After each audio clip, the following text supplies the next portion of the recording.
Mathilde Alanic, les roses refleurissent. Chapitre 8. Magnifica anima mea dominum. De la base au faîte, les vieilles pierres grises de la basilique frémirent en d'harmonieuses résonances. Magnifica. La voix fluide lancée d'un jet pur vers les voûtes cintrées, ce cri d'amour et d'extase.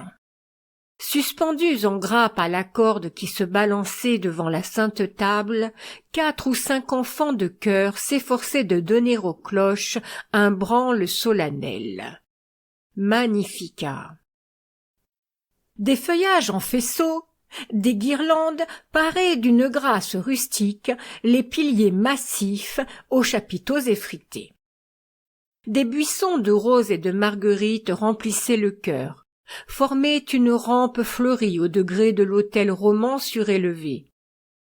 Partout des robes et des voiles blancs, des ceintures bleues, des bannières et des banderoles aux candides couleurs de la Vierge Immaculée. Des enfants, couronnés de fleurs, agenouillés sur les dalles tombales où s'effaçaient les écus blasonnés et les noms des morts. Le vieux curé, de sa stalle antique, contempla la scène avec une émotion de naïve fierté. Lusignan s'était montré empressé de rendre hommage à la reine du ciel. En cet instant, la fête atteignait l'apogée de son éclat édifiant. C'était vraiment le frisson sacré de la ferveur qui remuait la foule, debout pour écouter le cantique sublime. Quia fecit mihi magna qui potens est. Il a fait en moi de grandes choses, celui qui est puissant et de qui le nom est saint. Que d'humble étonnement et de reconnaissance éperdue en ces paroles de la Vierge, élue pour devenir la mère d'un Dieu. Et avec quelle émotion et quelle gravité les redisait la voix d'argent de la soliste. On la sentait complètement abandonnée à son chant, cette petite Monique.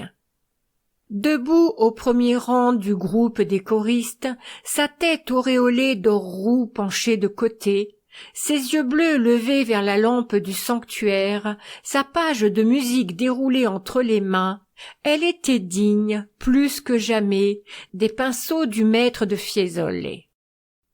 Et le compositeur, en l'accompagnant à l'harmonium, s'émotionnait d'entendre cette voix suave et touchante traduire avec tant de justesse les phrases qu'il avait écrites. Il semblait à Adrien que des ailes d'ange le soulevaient dans l'espace, l'approchant des divins concerts. Estelle, plus loin, dans un coin assombri de la nef, éprouvait au contraire en écoutant le chant pathétique des sensations presque douloureuses. Mademoiselle Gerfaut, en la sainte allégresse de ce jour, restait à l'écart de la joie où communiait le peuple des fidèles. Au pied de l'autel, elle ne parvenait pas à chasser les perplexités qui assaillaient sa pensée. Depuis 10 jours au moins, aucune lettre de Renaud Jonchère n'était arrivée à la maison du plateau. Si l'on en croyait les promesses réitérées de l'écrivain, on le verrait dès demain à Lusignan. Peut-être, se proposant d'être exact à l'échéance indiquée, jugeait-il inutile d'avertir ses amis, et se réservait-il le plaisir de les surprendre. C'était à l'aide de cette supposition qu'Estelle faisait prendre patience à son frère, sans cesser de s'inquiéter secrètement elle-même de ce silence anormal.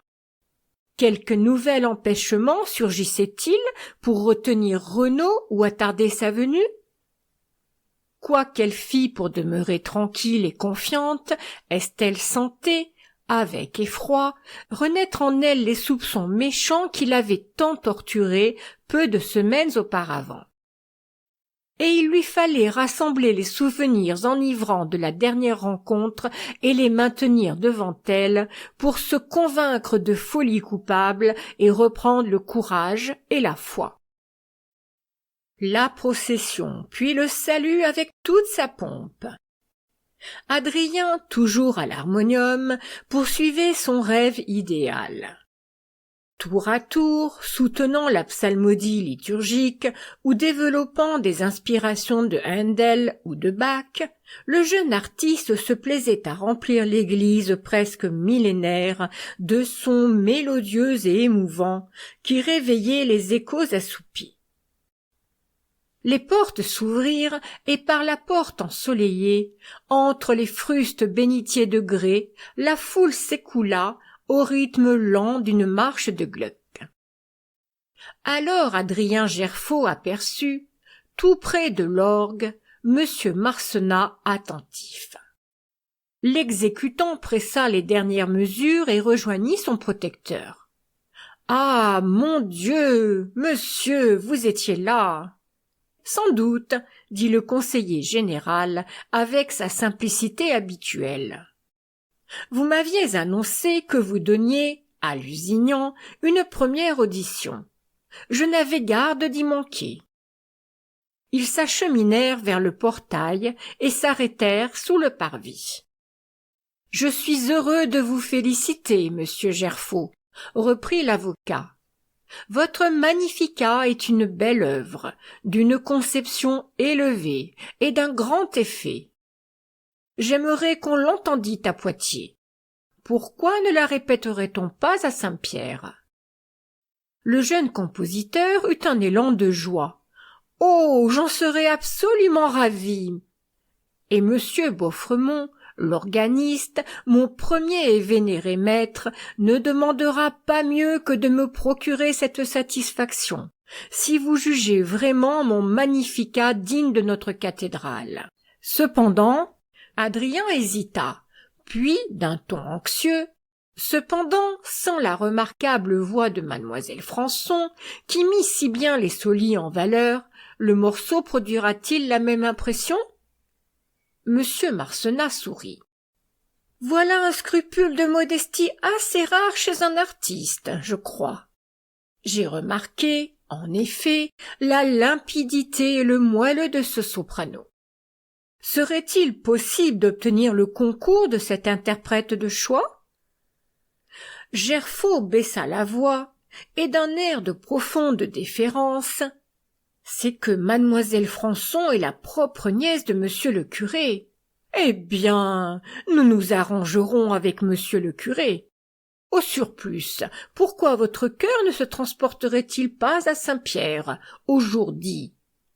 Ce serait un honneur digne de mémoire, pour ces petites Mélusines, d'avoir chanté une œuvre inédite dans la cathédrale du chef-lieu. Et vous-même, vous auriez l'illusion de créer une Schola Cantorum Poitevine. Ah, si elle est réalisable, la proposition est certes bien séduisante, dit Gerfaut, vivement tenté. Monsieur Marcenat lui posa amicalement la main sur l'épaule. « Je voudrais vous séduire bien davantage, tellement que vous ne songiez plus à nous quitter. Ne sursautez pas, et laissez-moi m'expliquer. Je crois fermement à la moralisation par le beau. Élever les âmes des humbles, les initier aux nobles jouissances des arts, c'est leur inspirer, en même temps, les dégoûts des plaisirs vulgaires et les arracher aux mœurs brutales ou triviales. La musique, mieux qu'aucun art, peut servir à la récréation et à l'éducation du peuple. Ce qu'un esprit courageux et ardent a pu faire chez nos voisins de l'Anjou, en répandant si bien le goût et le culte de la musique qu'une population entière, aujourd'hui, est capable d'apprécier les chefs-d'œuvre des maîtres, je rêve de le voir tenter parmi nous. Quelque chose me dit que vous pourriez devenir l'apôtre de cette mission. Vous avez trop bonne opinion de moi, monsieur, commença Gerfaut, intéressé et incertain. La tâche est belle, mais demande des forces et des aptitudes dont je ne me crois pas pourvu. J'y serais insuffisant. L'avocat l'interrompit. « Je ne vous permets pas de me répondre aussi vite. Nous reprendrons plus tard cette conférence. J'aperçois mademoiselle votre sœur qui vous cherche sur la place. Moi, je vais au presbytère porter mes compliments au curé et entamer les négociations. » Il salua Estelle à distance, sans chercher à approcher de la jeune fille, près de laquelle se tenait mademoiselle la guépie, pimpante sous un grand chapeau montpensier. Les deux hommes se séparèrent. Aussitôt Caroline s'élança vers Adrien, pour écraser le jeune homme sous les compliments. « Délicieux, magnifique, 2 anicroches seulement, l'harmonium et votre soliste. Cette fillette chante comme belle un mouton, sans expression, sans sentiment. Une voix froide et cotonneuse, pas toujours juste. J'en souffrais pour vous. » Gerfaut s'indigna. « Vous aviez tort, mademoiselle, » répliqua-t-il vertement. « Mon tympan, à moi, fut complètement satisfait. Ce soprano, d'une qualité et d'une limpidité rares, est conduit avec autant d'intelligence que de goût. Sans doute étiez-vous mal placé pour l'audition. »« Il faut le croire, » repartit Caroline avec un sourire grimaçant. « Pourtant je voyais nettement la chanteuse, et la figure de votre perle me paraissait aussi insignifiante que son organe. Peu importe, ce n'est là qu'un intermède à la grande affaire de Mélusine. Quand revient enfin votre collaborateur ? » »« Nous l'attendons d'un instant à l'autre, » fit brièvement Adrien. Et rembruni, l'air mal content, les sourcils froncés et le front orageux, il laissa ses 2 compagnes prendre les devants, sans se mêler davantage à leur conversation. Il boude et ferme. En tiendrait-il vraiment pour cette poupée fadasse, coiffée de roux ? Pensa Caroline, en voyant le jeune homme, durant le goûter, rester silencieux et contraint. Les hommes sont tellement idiots. Sans s'offusquer de cette froideur, elle continuait à cribler Gerfaut de ses gracieusetés taquines.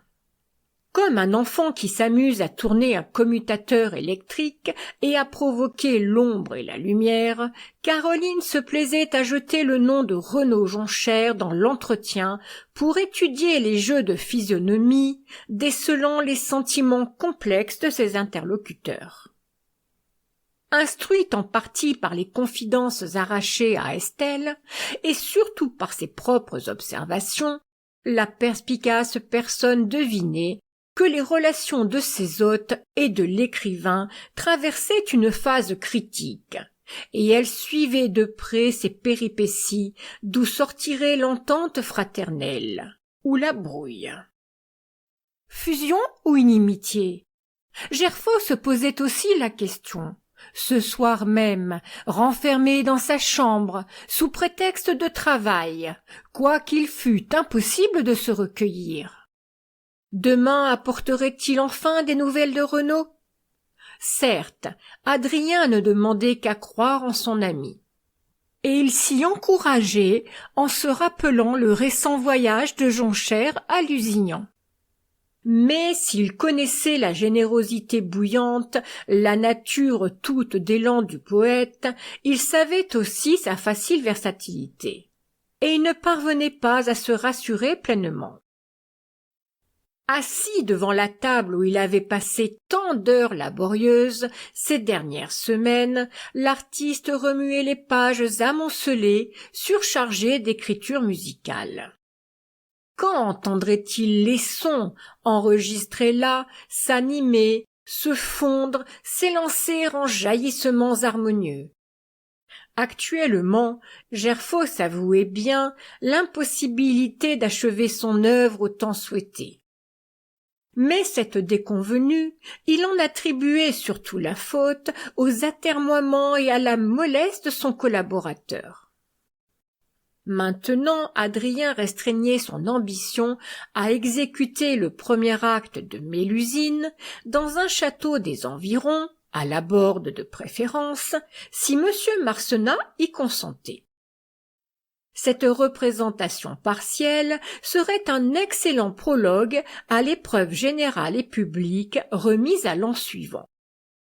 Mais pour mener à bien cet effort même, l'aide de Jonchère lui était encore indispensable. Et l'appréhension que Renaud faillît au rendez-vous suffisait à l'enfiévrer. Si ardemment, Gerfaut désirait une occasion d'éclat qui mît son talent en évidence. Jamais il n'avait aspiré au succès avec une telle passion. Il lui fallait, à tout prix, enlever l'éloge et l'approbation de ses compatriotes.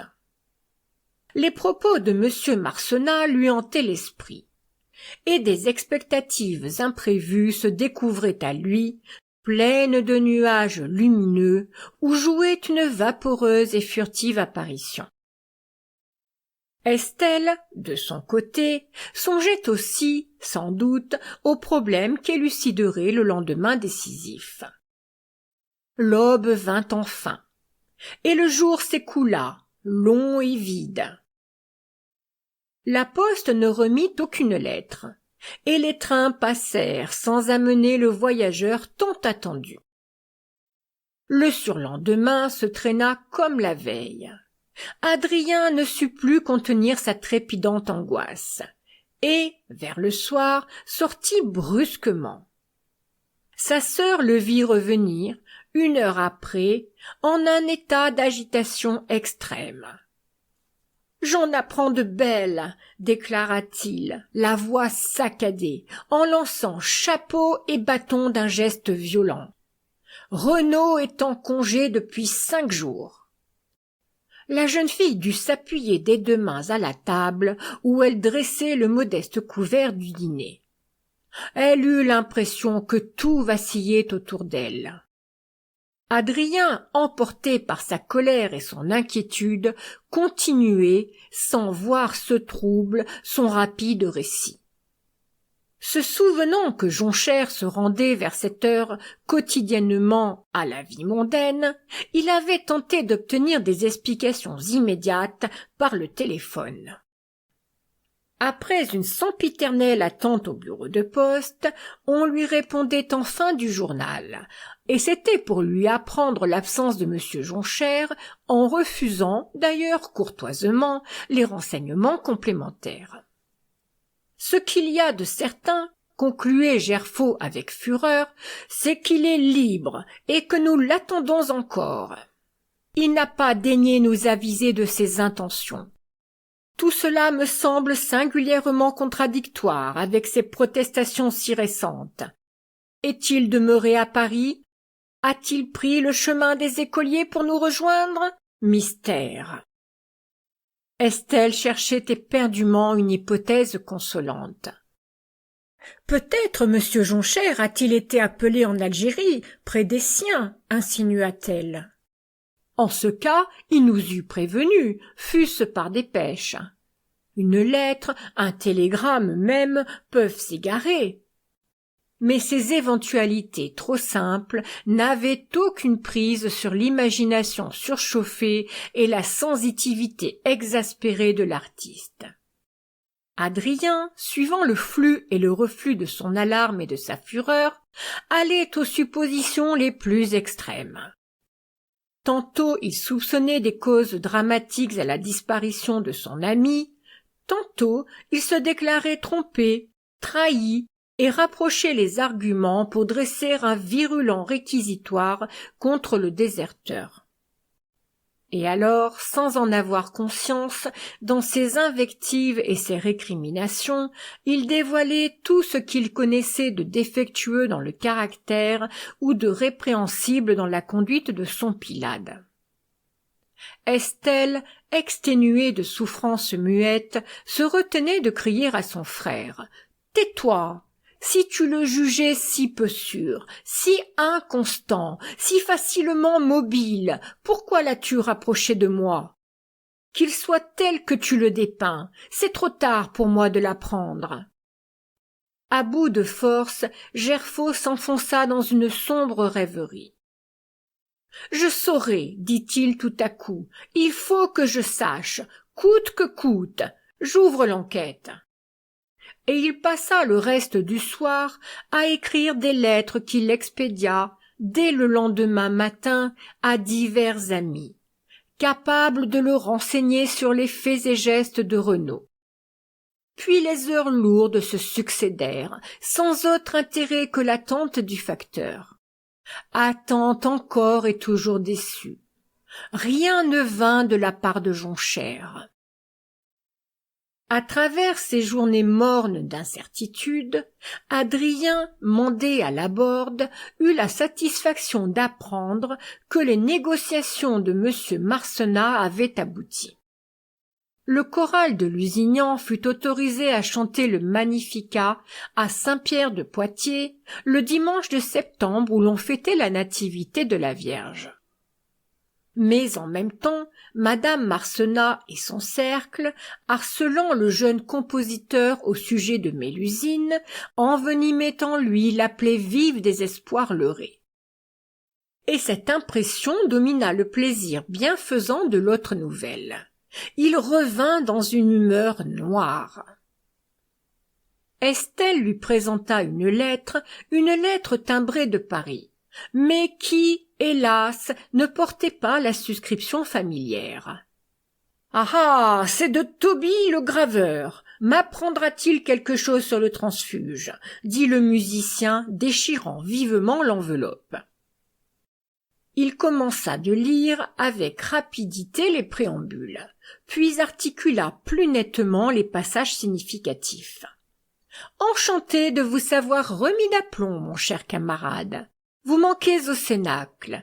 On sera ravis de vous y revoir et de vous y ouïr, ménestrel.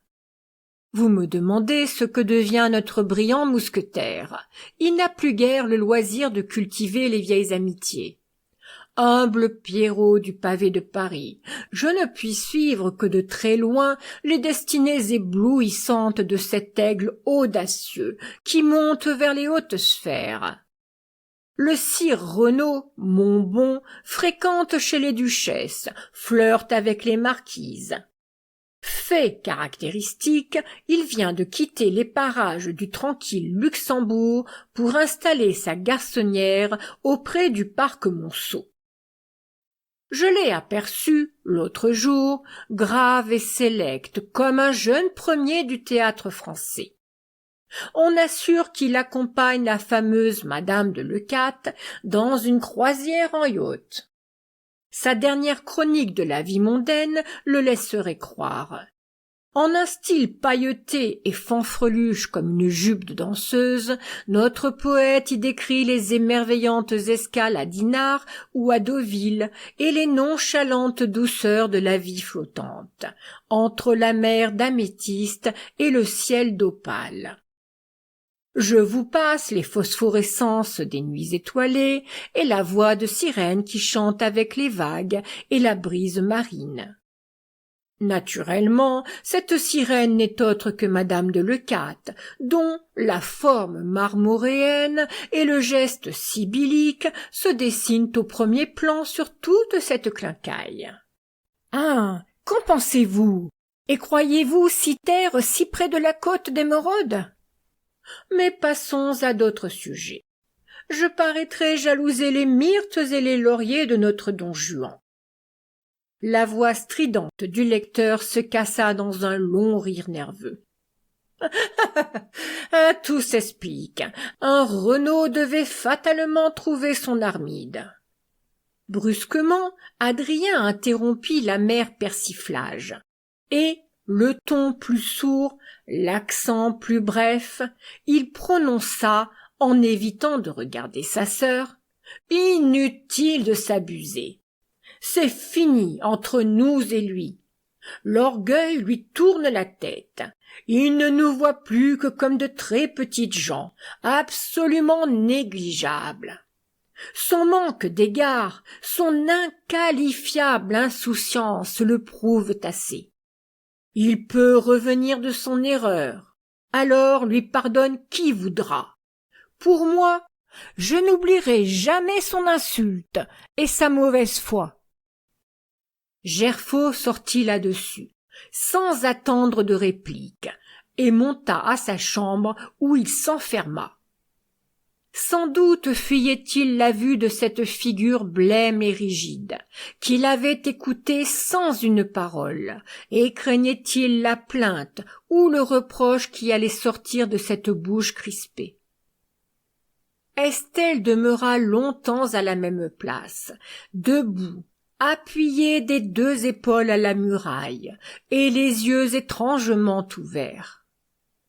Comme quelqu'un qui vient de recevoir un coup formidable, elle n'avait plus conscience de rien, pas même de sa propre existence.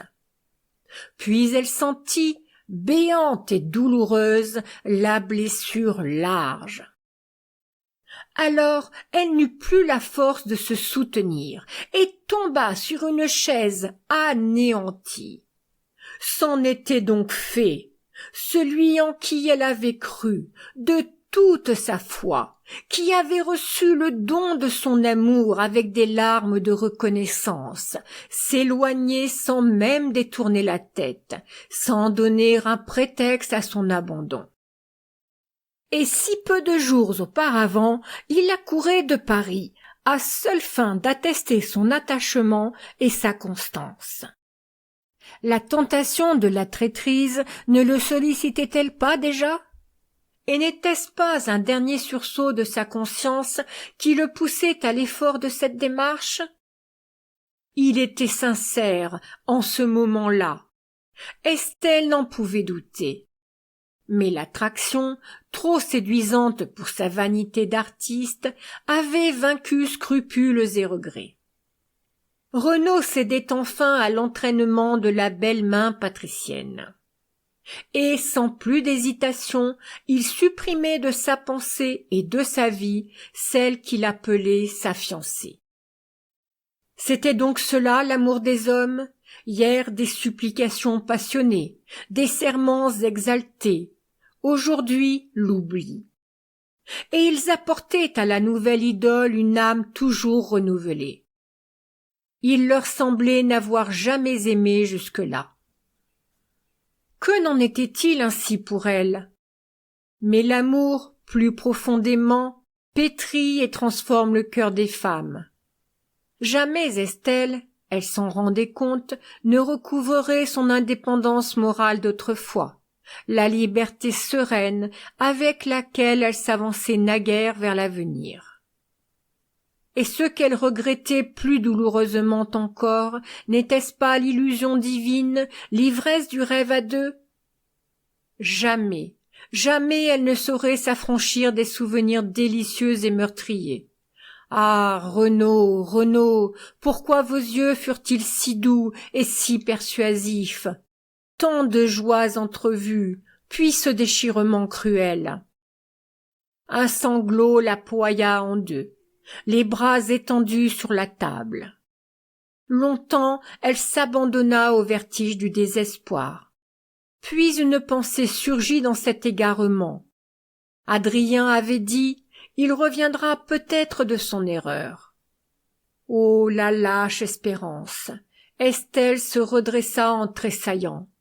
Si c'était vrai, s'il revenait, quelle erreur ne se pardonne?